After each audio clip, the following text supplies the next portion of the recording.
أشهد أن لا إله إلا الله. بسم الله الرحمن الرحيم. من محمد عبد الله ورسوله إلى هرقل عظيم الروم سلام على من اتبع الهدى أما بعد إلى চিঠি সামনে আছে। প্রথমে ছিল বিসমিল্লাহির রহমানির রহিম। বোঝা গেল লিখিত কোনো কাজের শুরুতে বিসমিল্লাহ লিখতে হবে। আমার দেশের লোকেরা এমনি ইসলাম না জানলে হবে কি? এদেশের একজন প্রধানমন্ত্রী, কোন এক দলের নেত্রী, ইনি ওনার এক বক্তব্য বললেন, সংবিধানের শুরুতে বিসমিল্লাহ থাকবে কেন, অথচ আল্লাহর নবীর বিদায় হজের ভাষণের শুরুতে বিসমিল্লাহ নাই। কি পণ্ডিত, বুখারীও পড়ে। এই নেত্রীর একটা বক্তব্য শুনেছিলাম, তখন আমি ছাত্র। এদেশের আলেমরা কি জানে না আল্লাহ তাআলা বুখারী হিসেবে হাদিসে বলেছেন লাকুম দীনুকুম ওয়ালিয়া দিন? কি পণ্ডিত, মহাপণ্ডিত, বুখারীও পড়ে। বুখারী শরীফে আছে লাকুম দীনুকুম। এটা কি বুখারী শরীফে আছে না কোরআনে আছে? কোরআনের যে সূরাটা একেবারে 10টা সূরা মুখস্থ করলে তার মধ্যে এটা আছে, কুল ইয়া আইয়ুহাল কাফিরুনের সূরার শেষের অংশ। আর এই আয়াতের অর্থ কি ওইটা যেটা উনি বুঝাতে চাচ্ছেন?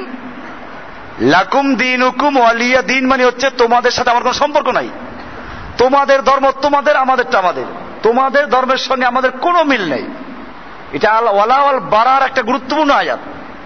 লাকুম দীনুকুম, তোমাদের ধর্ম, তোমাদের মতবাদ তোমাদের, ওইটার সঙ্গে আমার দিনের কোনো সম্পর্ক নাই। ওয়ালিয়া দিনই, আমার জন্য আমার দিন কোনো আপোষ নাই, কোনো সামঞ্জস্যতা নাই। সেইটারে এই প্যান্ট পরা আর লেংটি পরা আর শাড়ি পরা, চুরি পরা, এই বুখারী শরীফ হাদিস বলাই চালাই দিল আর ব্যাখ্যা দিল যার যার ধর্ম সে পালন করবে।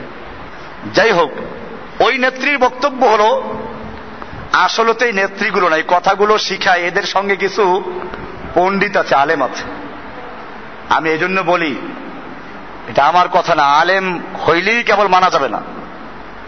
আল্লাহর রাসূল সাল্লাল্লাহু আলাইহি ওয়াসাল্লাম পরিষ্কার বলেছেন, তাআফফাযু বিল্লাহি মিন জুব্বিল হুজুন, তোমরা আল্লাহর কাছে জুব্বুল হুজুন থেকে পানাহ চাও। সাহাবায়ে কেরাম বলেন, আমা জুব্বুল হুজুন ইয়া রাসূলুল্লাহ, জুব্বুল হুজুন কি জিনিস? ক্বালা ওয়াদিন ফি জাহান্নাম। রাসূলুল্লাহ সাল্লাল্লাহু আলাইহি ওয়াসাল্লাম বললেন, এটা জাহান্নামের একটা গর্ত।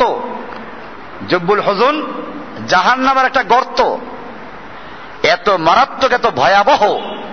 ইয়াতাআফফাযু মিনহু জাহান্নামু কুল্লা ইয়াউমিন 400 মাররাতিন, যে জাহান্নামের থেকে অন্যান্য জাহান্নামগুলো প্রতিদিন আল্লাহর কাছে 400 বার পানাহ চায়।